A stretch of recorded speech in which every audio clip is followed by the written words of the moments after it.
Bismillahirrahmanirrahim. Assalamualaikum warahmatullahi wabarakatuh. Perkenalkan, nama saya Abdul Aziz selaku Ketua Kelompok dari Kelompok 1. Dan sebelum itu izinkan saya untuk memperkenalkan teman-teman kelompok saya, yaitu Alfa Rizal, Ainur Ridho, M. Imam Abdul Aziz, Detri Noera Paranga, Gel Yulisting, Aris William, Nur Indah Amalia, dan Isnaini. Baik, di video kali ini kami akan mempresentasikan dan sekaligus mewawancarai salah satu sekolah yang ada di Maros. Sebelum lanjut ke wawancara kami, saya ingin membahas dulu pentingnya pemahaman perkembangan peserta didik. Nah, pemahaman tentang pertumbuhan peserta didik sangat krusial bagi pendidik, karena hal ini memungkinkan mereka untuk merancang proses belajar yang lebih efektif dan sesuai dengan kebutuhan serta kemampuan setiap siswa.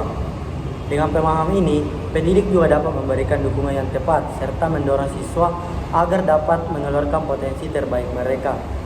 Nah, rasionalisme memahami perkembangan peserta didik untuk pendidik yaitu ada beberapa. Yang pertama, pemahaman mendalam tentang siswa. Yang kedua, mendesain pembelajaran yang efektif. Yang ketiga, dukungan yang tepat dan personal. Dan yang keempat, mengurangi kesulitan belajar dan meningkatkan kinerja. Selanjutnya, membangun hubungan yang harmonis antara pendidik dan siswa. Baik, Assalamualaikum warahmatullahi wabarakatuh. Terima kasih Bu atas waktu yang Ibu berikan pada siang hari ini. Di sini saya akan mewawancarai Ibu terkait dengan kecerdasan majemuk untuk melengkapi mata kuliah perkembangan peserta didik. Untuk pertanyaan yang pertama itu pertanyaan umum saja Bu. Sudah berapa lama Ibu menjadi seorang kepala sekolah Bu? Di sekolah ini? Iya. Ini sudah sejak 2019 akhir tahun ajaran baru sampai sekarang. Sampai sekarang Bu. Terima kasih Bu. Lanjut pertanyaannya Bu. Selama menjadi kepala sekolah, apa tanggung jawab terbesar Ibu menjadi seorang kepala sekolah? Tanggung jawab terbesar ya harus menjadi panutan. Kita sebagai kepala sekolah kan kita harus menjadikan diri sebagai panutan kepada guru-guru maupun kepada siswa. Dan bagaimana seorang kepala sekolah dapat menyediakan sumber daya atau fasilitas yang mendukung pengembangan kecerdasan majemuk? Ya mungkin kalau ini kita harus kalau ada seperti itu biasanya kita harus mendiskusikan kepada pihak yayasan dan semua guru-guru yang terlibat. Terima kasih Bu. Untuk pertanyaan yang terakhir itu, apa strategi seorang kepala sekolah yang dapat dilakukan dalam meningkatkan prestasi seorang siswa Bu?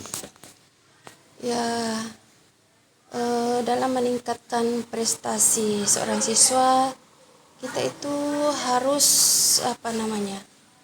memberikan bimbingan khusus. Ya, mulai dari kelas 1, kira-kira bidang studi mata pelajaran apa yang mereka kuasai, bisa dipermantap di situ. Nah, ini baru-baru juga kan ada yang sudah juara yang provinsi baru-baru ini tingkat kimia, matematika ini ada. Ini pun dipersiapkan jauh-jauh sebelumnya. Berarti ada yang strategi tertentu di Bu yang dapat Ibu lakukan. Mungkin itu saja Bu ya pertanyaan dari kami yang dapat kami pertanyakan ke Ibu. Terima kasih. Assalamualaikum warahmatullahi wabarakatuh. Baik, Assalamualaikum warahmatullahi wabarakatuh. Baik, pada hari ini saya akan menanyakan kepada Bapak tentang kecerdasan majemuk. Apa yang Bapak ketahui tentang konsep kecerdasan majemuk? Jika Bapak mengetahui, bagaimana Bapak menerapkannya dalam pembelajaran? Oke. Jadi berbicara mengenai kecerdasan majemuk, ini yang ada di lingkup ini ya. Oke, jadi itu berbeda-beda setiap siswa sebenarnya. Jadi kadang ada siswa yang memahami tidak semua mata pelajaran. Kenapa? Karena mungkin terkaitnya ada beberapa perubahan-perubahan yang terjadi di lingkup pendidikan. Mungkin itu. Jadi kalau berbicara tentang kecerdasan majemuk ya, mungkin ada juga beberapa siswa yang kadang mampu di bidang berbagai bidang mata pelajaran.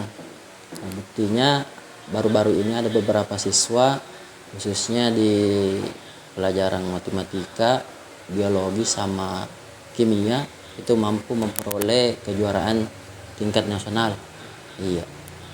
Mungkin itu. Baik, pertanyaan kedua, menurut Bapak, apakah semua siswa memiliki cara belajar yang sama? Oke, sobung saya yang ajar juga mata pelajaran matematika. Jadi ketika saya mengajar itu tidak semua siswa memiliki kecerdasan yang sama. Mungkin ada dalam satu kelas itu ada sampai 10 orang lah yang bisa, ada juga yang setengah-setengah, mungkin karena dari dasarnya yang kurang. Mungkin itu.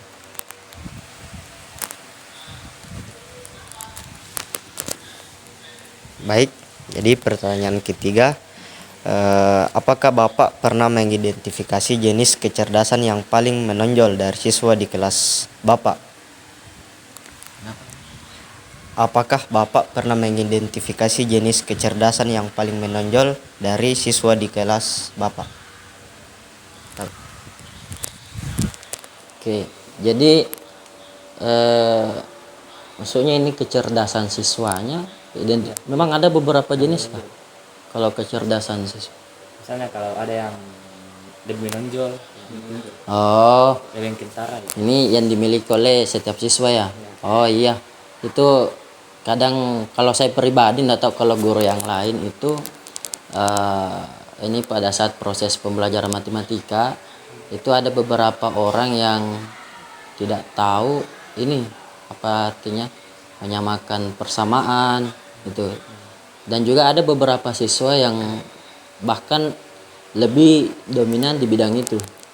Nah, buktinya juga ketika dalam pembelajaran matematika itu misalnya turunan fungsi itu ada beberapa orang yang belum dijelaskan dia sudah paham, artinya baru kita munculkan rumus bahwa rumusnya itu seperti ini, dia sudah paham. Dan ada juga siswa yang ketika kita sudah melakukan pendekatan-pendekatan yang langsung persuasif kepada dia, itu bahkan dia tidak bisa. Nah, dan juga saya pernah bimbing langsung di ruang guru dan mengajarkan, oh ternyata kondisi siswanya ketika banyak orang itu dia agak nggak bisa menghitung.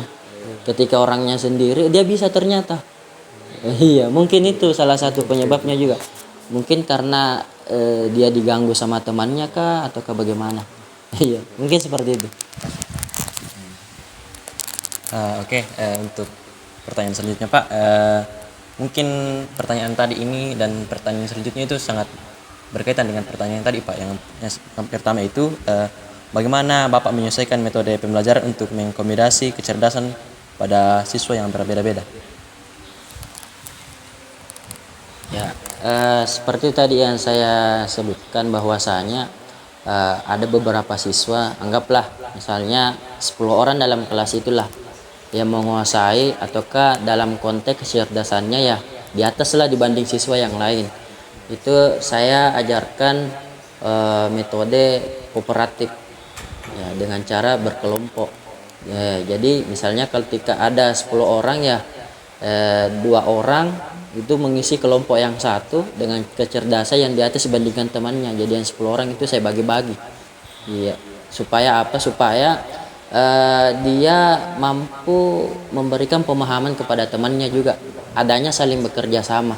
Dan ini juga pernah saya teliti bahwasanya ketika seseorang atau seorang siswa yang tidak mampu di dalam konteks pembelajaran, ketika gurunya menjelaskan dia tidak paham, ketika temannya jelaskan kepada siswa yang tidak paham ini dengan bahasa bisa dikata bahasa gaulnya mereka, dia paham ternyata.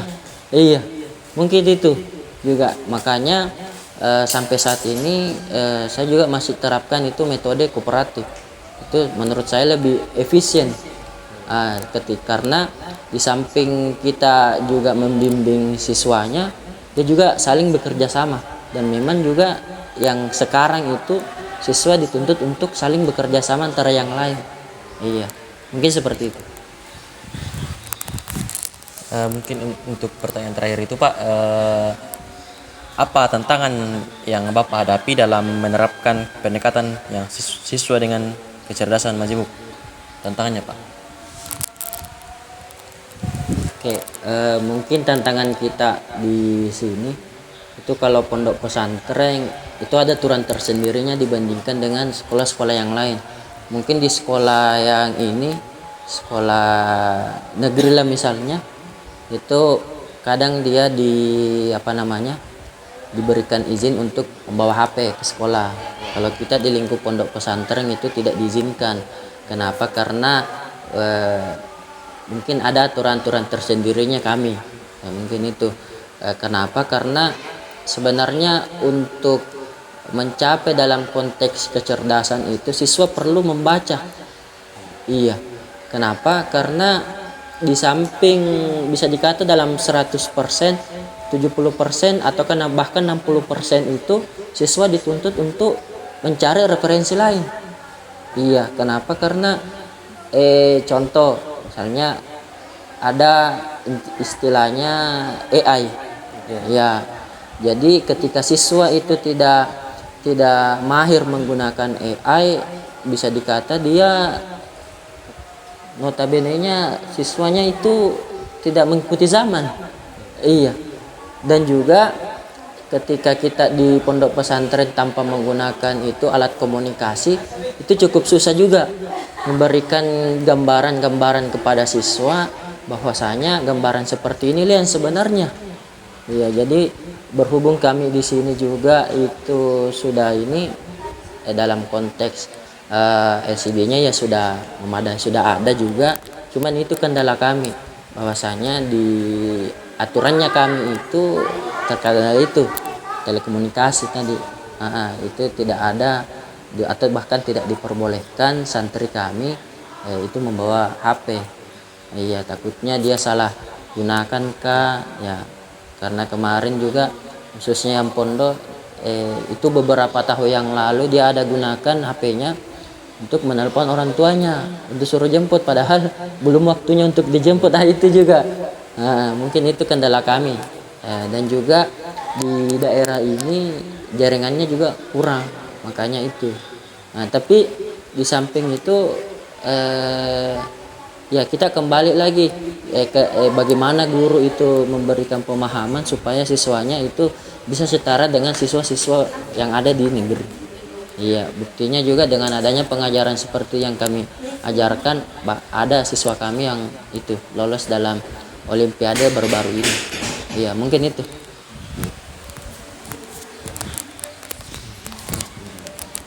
Baik Pak, terima kasih atas waktunya. Mungkin itu saja dari kami. Assalamualaikum warahmatullahi wabarakatuh. Waalaikumsalam warahmatullahi wabarakatuh. Baik, assalamualaikum warahmatullahi wabarakatuh.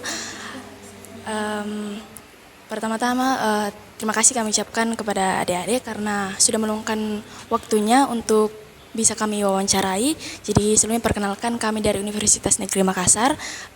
Di sini kami akan melakukan wawancara terkait kecerdasan majemuk, dan kami melakukan wawancara ini terkait penyelesaian tugas akhir perkembangan peserta didik. Nah, mungkin sebelumnya bisa perkenalkan dirinya.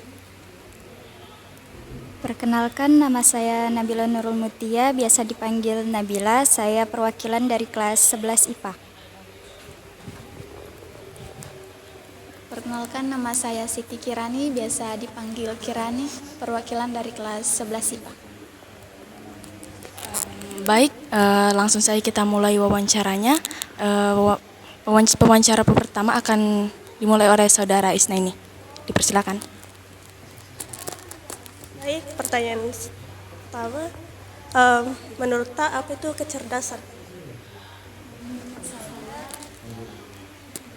Menurut saya, kecerdasan adalah kemampuan seseorang dalam memahami sesuatu untuk memecahkan masalah. Begitu. Oh, baik, pertanyaan selanjutnya, pernah dengar tentang kecerdasan majemuk?